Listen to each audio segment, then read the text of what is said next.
Bonjour. Depuis gamin, je nage dans l'univers Pokémon. Pour tout vous dire, Pokémon Ruby a été le jeu sur lequel j'ai passé le plus de temps sur ma GBA. Enfin, sans oublier Yoshi Island bien sûr. À chaque partie, mon Junko était là pour partir à l'aventure avec moi, afin que je devienne le meilleur dresseur de ma région. Mais s'il y a bien quelque chose qui me tenait tout particulièrement à cœur, c'était la série Pokémon avec Sacha et Pikachu. Série que je suis depuis pratiquement les premiers épisodes pour tout vous dire. De cette série naîtra des films d'animation, se basant toujours sur les aventures de Sacha, avec une pensée toute particulière pour le premier film Pokémon qui reste toujours très bon et dont je ne suis pas impatient de voir son remake en 3D. Enfin, regardez-moi ce massacre, merde!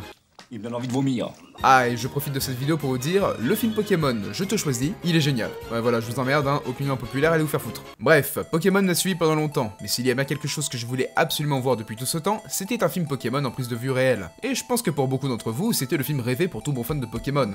Ou pas. C'est en 2016 que Legendary et Warner Bros décident de négocier avec The Pokémon Company, afin d'obtenir les droits de la licence Pokémon pour en faire un film. C'est une fois obtenu que The Pokémon Company lance comme ultimatum que tout sera bien encadré par eux, afin que les producteurs ne puissent pas trop faire de vagues. Et quand on voit d'anciennes adaptations de la pop culture se faire massacrer en film, on peut que les comprendre. La première décision de ces derniers sera de créer un tout nouveau personnage. Oui, parce que à la base, on devait avoir Sacha comme protagoniste. Décision sera prise de se baser sur le jeu vidéo Pokémon Détective Pikachu, tout en réécrivant une toute nouvelle aventure. C'est un petit peu ce qu'ils auraient dû faire avec le film de Death Note de Netflix. Très vite, la machine va se mettre en marche avec Rob Letterman comme réalisateur et co-scénariste, qui avait déjà accouché de quelques films plutôt corrects, notamment Chair de Poule, qui aura reçu un excellent retour critique. 3 ans plus tard, le film sort enfin en salle. Comme vous vous en doutez, j'étais très impatient d'aller voir le film, et au final, qu'est-ce que j'en ai pensé? Eh bien, il s'avérait que c'est un divertissement fort sympathique. Rob Letterman a parfaitement compris comment intégrer l'univers Pokémon à son film. Prenons par exemple Rhyme City, ville dans laquelle Pikachu et Tim Goodman, les protagonistes du film, vont évoluer. L'histoire débute avec un concept très simple pour nous introduire dans le récit.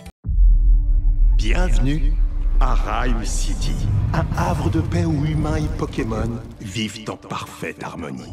Sans oublier, il n'y a pas de combat, pas de dresseur, pas de Pokéball. Et rien que ça, c'est génial. Parce qu'on va pas se le cacher, si on va voir un film Pokémon, on veut voir un petit peu de bestioles fantastiques un peu partout. Et c'est en soi un excellent choix d'avoir fait ça. Parce que si tu exclus Rhyme City du film, il n'y aurait aucun intérêt à faire un film Pokémon. Pourquoi? Parce qu'on n'aurait aucun Pokémon du fait qu'ils restent dans leur Pokéball la plupart du temps. Et puis bon, en milieu urbain, à part voir des roucoules et des Rattata, il y aurait pas grand chose. À titre personnel, j'étais pas venu au cinéma pour aller voir Pokémon Go le film. Et encore heureux.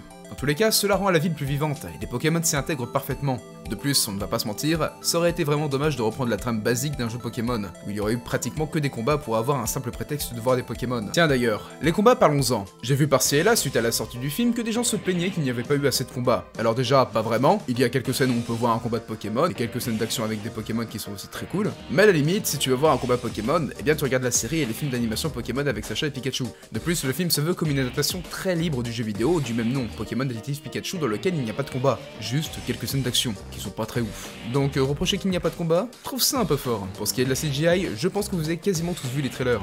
C'est génial, les Pokémon sont magnifiques, le seul reproche que je pourrais faire, c'est que certains Pokémon étaient un petit peu lisses et moins détaillés que d'autres. Et oui, Spododo, c'est de toi que je parle. Mais du coup, qu'est-ce que ça vaut en termes d'histoire ce film? Eh bien, hormis être un divertissement familial avec avant tout un peu d'humour pour les jeunes enfants, ce qui n'est pas un reproche en soi, le film reste super cool. Il y a même des rebondissements assez sympas, mais de grosses facilités par moments qui aident pas mal le scénario. Même si malgré tout, cela reste extrêmement plaisant à suivre. Pour ce qui est des acteurs, ils sont tout simplement géniaux. J'ai absolument rien à redire sur Catherine Newton et Justice Smith, ils sont très attachants. Seul petit bémol, c'est Ken Watanabe, qui aurait pu être plus présent à mon sens et apporter un peu plus à l'histoire. Mais le meilleur dans tout ça, ça reste Ryan Reynolds, qui incarne Détective Pikachu. J'ai fortement apprécié sa performance, et c'était par ailleurs lui aussi qui avait fait la voix du Détective Pikachu dans le jeu vidéo du même nom. Mais comme vous vous en doutez, bah ça ne peut pas plaire à tout le monde. Beaucoup ont pesté envers les producteurs du film en disant que Danny DeVito, soit le pingouin dans Batman, aurait été mieux. Il y a même eu des pétitions pour qu'il soit sélectionné. Alors les mecs, j'ai rien contre Danny DeVito, mais franchement, soyons honnêtes, il a véritablement la voix d'un vieux grincheux. Je sais pas si ça aurait vraiment collé au personnage. Botched, though.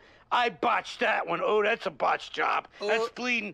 I need some trash to plug up the Et puis désolé, mais Reynolds a tellement mis toute son âme dans le personnage de Pikachu, c'est complètement dégueulasse de lui avoir craché à la gueule, parce que c'était pas lui que les gens voulaient. Et tout ce remue-ménage parce que DeVito devait être la voix de Pikachu à l'origine, alors que bien d'autres acteurs avaient été sélectionnés avant lui, comme The Rock par exemple. Mais là, je m'éloigne un peu du sujet. Cela dit, Rob Letterman a apporté des choses très intéressantes au film, comme que devient un enfant qui n'a pas pu devenir dresseur. Parce que oui, le héros du film était destiné à devenir un grand dresseur Pokémon qui a malheureusement échoué et devient vendeur en assurance, chose qui va le bouleverser tout au long du film. Mais Letterman a aussi exploré un thème très peu exploré dans Pokémon, c'est la famille et plus particulièrement les relations père-fils. Tout le long du film, certains personnages vont mettre l'accent sur le fait que les relations père-fils, c'est plutôt tendu, comme le protagoniste reprochant à son père de ne jamais avoir été là pour lui. C'est d'ailleurs en regardant le précédent film de Letterman, Chair de Poule, qu'on retrouve la même problématique avec le film Pokémon. Le protagoniste du film a lui aussi perdu son père, le rendant plus distant avec les gens qui l'entourent. Et c'est exactement dans le même état d'esprit que s'inscrit Team Martin Goodman dans le film Pokémon. Letterman a voulu, je pense, mettre l'accent sur les relations père-fils, car dans les jeux Pokémon, et même la série, c'est souvent passé à la trappe, l'histoire voulant avant tout se concentrer sur l'aventure de plusieurs jeunes dresseurs Pokémon, et c'est pour moi un parfait choix d'avoir utilisé ce thème dans le film. En bref, le film Pokémon aurait pu partir comme une énième adaptation en live action gâchée par des producteurs peu scrupuleux, même si de nos jours certains films essayent d'inverser cette tendance. Mais au final, que l'on aime ou on n'aime pas, force est de constater qu'il a réussi quelque chose de nouveau,